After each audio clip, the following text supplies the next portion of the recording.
Good morning, good evening, and good night to everyone out there on the internet. I'm Steve D. This is, once again, Lancing with Myself, the 5-minute podcast and YouTube show where I talk about being a freelance creator, whether you're when you're low on cash or low on spoons.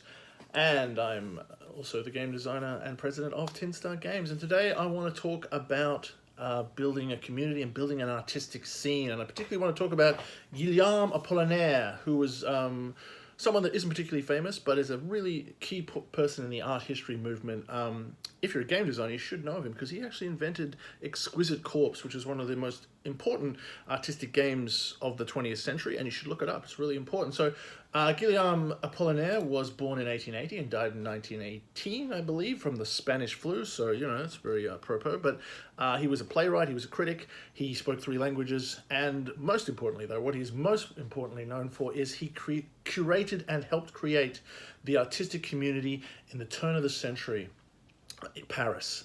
Around Montmartre, where there was an artistic quarter and a Latin quarter, he collected some of the most revolutionary artists and got them talking to each other. And what he was able to do by hosting salons and getting people talking together, he was able to create this incredible artistic scene, which would go on to produce surrealism, cubism, fauvism, dadaism, conglomerate and make concrete the principles of modernism, and eventually lead to postmodernism. He, had everyone from Picasso to Sartre to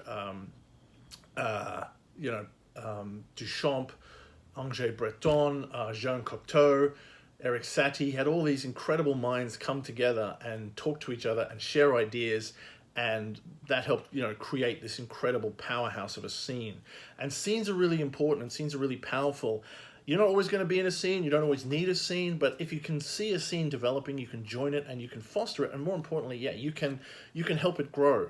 So what is a scene? What is it good for? What does it do? Well, many people have speculated on this, and there's a famous Wired article about Brian Eno's term of the scenius, which is the genius of the scene.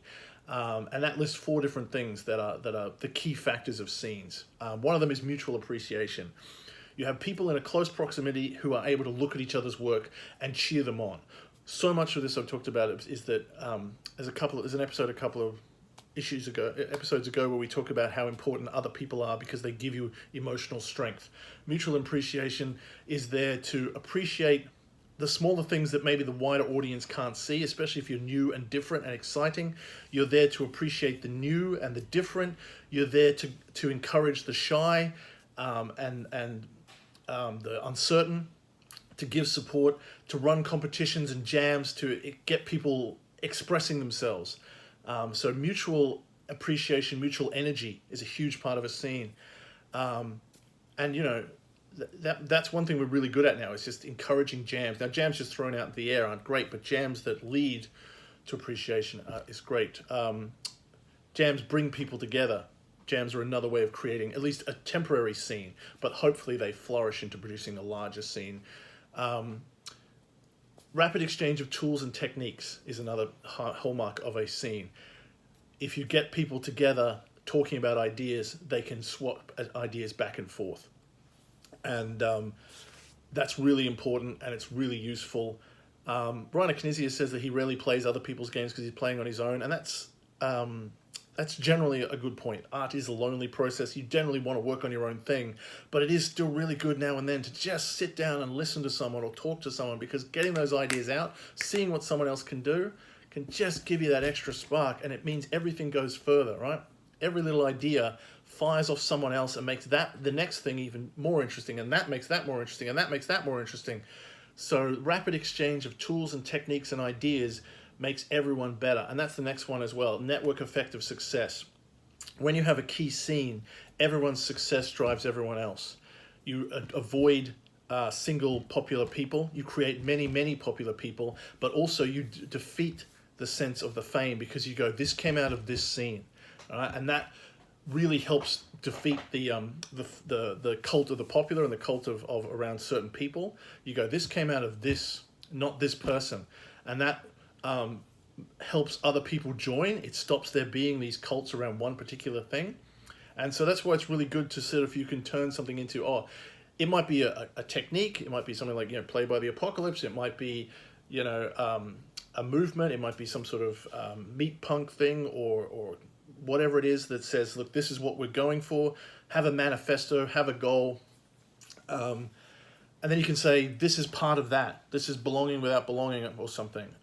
Beyond, this is something that's part of this scene, and that spreads and diffuses the successes to everyone. Your success is someone else's success, and that reduces competition and reduces resentment and builds that energy of a scene.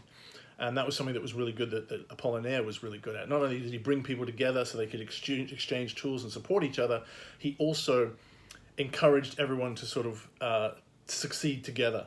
And he set up galleries and shows that were all about the current work of the time. And the final point that scenes have is they have defenders, and they have lots of tolerance for the new, the weird, the strange, the outlier, the shy, the different, and they defend themselves. One of the most famous things that Appllinaire did is that he was out there at the front. He coined the term cubism and surrealism, and the reason he was doing that is because he was basically going to the rest of the art establishment and saying, these things matter, these things are important, these things are real art. And he was defending the weirdest, strangest things on his edges, and he was bringing them in and making them talk to the established people inside his salon as well. And that's the real, I think, probably the linchpin of a scene. It brings people together, it supports those people, it spreads success around, it exchanges ideas, but it also defends itself and is inclusive. It brings people in from the outside and says, you belong here, no matter how weird or small or shy or different you are. It brings you in and says and defends you to the others. We have these things now where there's things about, lyric games. Are they really games? Some people who are out there going, let's defend this. Let's say this is really a game. This is important. This trend is important. That trend is important. This person is vital and worthy. A long time ago, I wrote a review of a game that I didn't think was getting enough attention, and I drew attention to the film Ratatouille.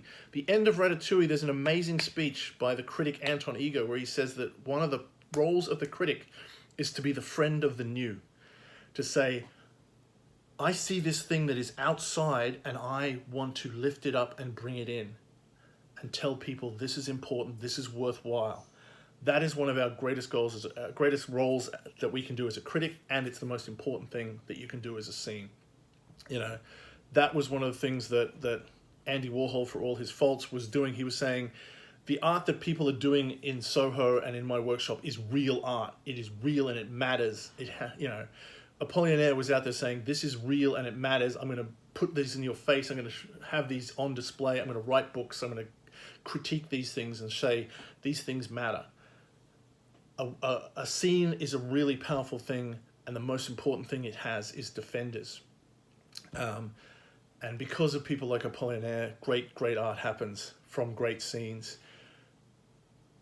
What you can do as an artist is look for those people, join those people, share in their success, elevate movements and scenes above individuals, and above all, defend scenes where they happen, and defend movements. And be inclusive. Take those things that are outside and bring them in and say, you belong, and we will defend you. Scenes come and go. You'll join many as time goes on. Some will fade, and some will endure. Some will be a flash in the pan. You're going to, as I say, you'll come and go and join many over the years as an artist. But they're always useful. They're always great. They always lead to great things. The best thing you can do is study people like Guillaume Appllinaire and other people like that who help foster scenes so that you can be part of a great scene for a little bit of a time and make even better art. So remember those 4 things. Appreciate other people's work, exchange ideas and techniques, spread the ideas of success around to the scene and defend the scene. Copy what Guillaume Appllinaire did, and share. That's how you make a good scene. Till next time, I've been Steve D. This has been Lancey with myself. Be good, play games, pat dogs, have fun.